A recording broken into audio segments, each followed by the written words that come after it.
থাকবে, কারোর সাথে কথাও বলতে লাগবে না, আর সে দেখবে তোমাকে খুব ভালোবাসবে, বলবে না একটা নতুন কিছু করলাম। বুঝতে পারলে? এগুলো ছোট ছোট ছোট ছোট ফ্যান্টাসি থাকে, যেগুলো বলে না আমরা যখন বোর হয়ে যাই লাইফের প্রতি, তখন এই ফ্যান্টাসিগুলো করতে হয়, বোর হয় না। ওকে। আর সবাইকে বলছি হ্যাপি দিওয়ালি। সবাই কেমন আছো বলো? দিওয়ালিতে তোমাদের সবাই অনেক ভালো কাটুক, আর আমারও অনেক ভালো কাটবে অবভিয়াসলি। তো চলো, আর কি, আমার বিয়ে জানো অনেক বছর হয়ে গেছে, প্রায় 17-18 বছর হয়ে গেছে। আমার বর 15 বছর বাইরের দেশে ছিল। তো তখন আমি একা একাই দিওয়ালিতে থাকতাম, আমি, ছেলে, আমার শাশুড়ি শ্বশুর এসব। কিন্তু এখন আমার বর এখানেই থাকে, তাই আমার দিওয়ালিগুলো খুব ভালো কাটে।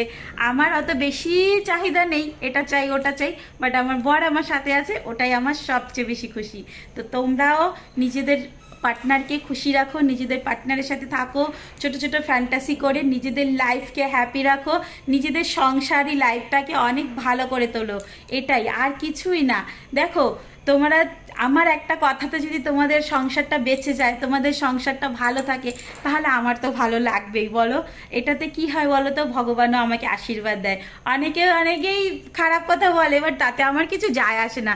আমার কথা শুনে অনেকের ভালো হয়, এটাই সব থেকে বড় কথা। তো